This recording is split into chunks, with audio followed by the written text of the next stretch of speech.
आज विश्व योग दिवस की पूर्व संध्या पर मैं डॉक्टर डी.आर. विश्वकर्मा, जिला विकास अधिकारी सुल्तानपुर, आप सभी श्रोताओं का हार्दिक अभिवादन करते हुए योग की महत्ता पर प्रकाश डालूंगा।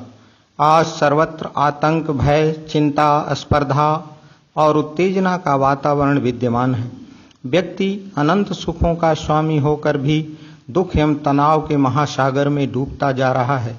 इससे छुटकारा दिलाने में योग का महत्व काफी बढ़ गया है। हमारे मन में अनंत शक्तियां विद्यमान हैं और इसे योग द्वारा जागृत कर हम असीम आनंद, शक्ति एवं शांति की प्राप्ति कर सकते हैं। योग का ऐतिहासिक विवेचन। भारत में आध्यात्मिक विकास और मानवीय चेतना को आकार देने का काम सबसे पहले शिव ने किया। आज से लगभग 15,000 वर्ष पहले मानव मन में योग का बीजारोपण किया और उन्होंने मानवता को आत्म रूपांतरण की 112 विधियां भेंट की। इसीलिए यौगिक संस्कृति में शिव को आदि योगी माना जाता है। योग क्या है? योग, जैसा कि पतंजलि ने कहा है कि चित्त वृत्ति का निरोध ही योग है। विज्ञान की भाषा में यह आध्यात्मिक अनुशासन एवं अत्यंत सूक्ष्म विज्ञान पर आधारित ऐसा ज्ञान है जो मन और शरीर के बीच सामंजस्य स्थापित करता है। संस्कृत में योग का मतलब जोड़ने से लिया जाता है, परंतु ब्रह्म संप्राप्ति के साधकों के लिए योग का अर्थ एकीकरण है। किस तरह का एकीकरण? जैसे चीनी पानी में घुलकर एक हो जाती है, उसी प्रकार आत्मा का परमात्मा के साथ मिलकर एकाकार हो जाना है। वास्तव में देखें तो व्यक्तिगत चेतना का सार्वभौमिक चेतना के साथ एकाकार हो जाना ही योग है। Yoga is the journey of the self through the self and to the self, जैसा कि भागवत गीता कहती है। योग की कुछ परिभाषाएं पतंजलि ने बताई हैं कि योगस् चित्त वृत्त निरोधः, यानी चित्त की वृत्तियों का निरोध ही योग है। एक और परिभाषा में समत्वम योग उच्यते और योगः कर्मसु कौशलम कहा गया है। योग कितने प्रकार का है, आइए इसको देखते हैं। व्यक्ति की शारीरिक क्षमता, उसके मन व भावनाओं तथा उस ऊर्जा के स्तर के अनुरूप योग को 4 भागों में विभक्त किया जाता है। पहला है कर्म योग, इसमें शरीर का प्रयोग किया जाता है। ज्ञान योग, इसमें मन का प्रयोग होता है। भक्ति योग, इसमें भावना का प्रयोग किया जाता है। क्रिया योग, इसमें ऊर्जा का प्रयोग होता है।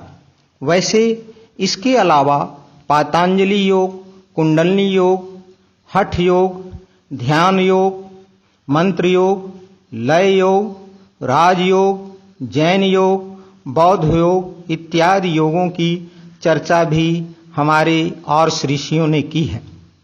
अब अष्टांग योग क्या है, आइए इस पे विचार करें। योग साधनाओं में पतंजलि ने अष्टांग योग की चर्चा की है।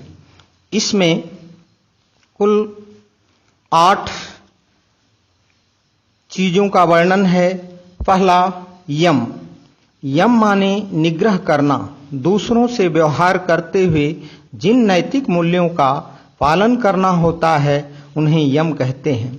यम प्रतिरोधक होता है। यह 5 प्रकार का है। पहला सत्य, वाणी कर्म विचारों में सत्यता। अहिंसा, वाणी कर्म विचारों में अहिंसा। अस्तेय, ईमानदार होना, जो आपकी अपनी चीज न हो उसका चोरी न करना। इसमें दूसरों के विचारों की भी चोरी सम्मिलित है। अपरिग्रह, जो अपनी जरूरत की चीजें न हो ऐसी किसी चीज, भावना या संवेदना का संग्रह न करना। ब्रह्मचर्य, ब्रह्म के साथ एक रूपता स्थापित करने का प्रयास। यदि आप विवाहित हैं तो अपने जीवन साथी के साथ पूरी तरह ईमानदार रहना। दूसरा, नियम। नियम वह अनुशासन है जिसे स्वयं के लिए पालन करना होता है। इसमें भी कुल 5 चीजें हैं। पहला है शौच, यानी बाह्य एवं आंतरिक शुद्धता, शुचिता को शौच की संज्ञा दी जाती है। संतोष, अपने किए प्रयत्न से जो फल मिले उससे प्रसन्न रहना। जीवन में घटने वाली हर घटना को चुनाव रहित होकर स्वीकार करना संतोष कहलाता है। तीसरा, तप। कर्तव्य एवं धर्म के लिए जो कष्ट सहन करना पड़ता है उसे तप कहते हैं। तप भी 3 प्रकार का होता है, वाचिक तप, कायिक तप और मानसिक तप। स्वाध्याय, स्वयं को जानना। साधना के लिए दूसरे पूरक ग्रंथों का अध्ययन करना स्वाध्याय की श्रेणी में आता है। ईश्वर प्रणिधान, श्रद्धा पूर्वक अपने आप को ईश्वर की इच्छा के आगे पूरी तरह समर्पित करना ईश्वर प्रणिधान के अंतर्गत समाहित होता है। तीसरा, आसन, जिससे शरीर व मन स्थिर होकर सुखदायी हो जाए वही आसन कहलाता है। हमारे आर्ष ऋषियों ने 600 प्रकार के आसनों का वर्णन पौराणिक आख्यानों में किया है। आसन से शक्ति हम कमाते हैं, जबकि व्यायाम से शक्ति घटाते हैं। कहते हैं कि स्थिरम सुखम आसनम। चौथा, प्राणायाम। वैश्विक जीवनी शक्ति को श्वास प्रश्वास क्रिया द्वारा सुव्यवस्थित एवं नियमित करना, जिससे प्राण शक्ति का विकास हो, इसे प्राणायाम की श्रेणी में रखते हैं। प्रत्याहार इंद्रिय निग्रह कहलाता है, जिसमें 5 कर्मेंद्रियां और 5 ज्ञानेंद्रियां, जिसमें शब्द, स्पर्श, रूप, रस, गंध को नियंत्रित करना होता है, प्रत्याहार की श्रेणी में आता है। धारणा किसी बिंदु वस्तु व्यक्ति पर अपने आप को, सांस को केंद्रित करना धारणा कहलाता है। सातवां, ध्यान। ध्यान द्वारा हम अपने आप को श्रेष्ठता एवं आत्मबोध की ओर ले जा सकते हैं।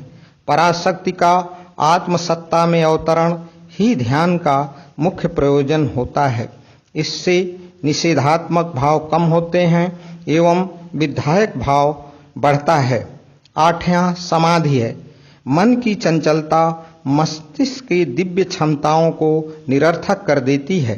प्रवीणता तो एकाग्रता से ही आती है। यदि 3 मिनट तक कोई साधक मन को स्थिर कर ले तो वह शून्यावस्था में पहुंच जाता है। इससे शरीर मन को काफी विश्राम मिलता है। प्रश्न उठता है कि योग से क्या क्या लाभ हैं।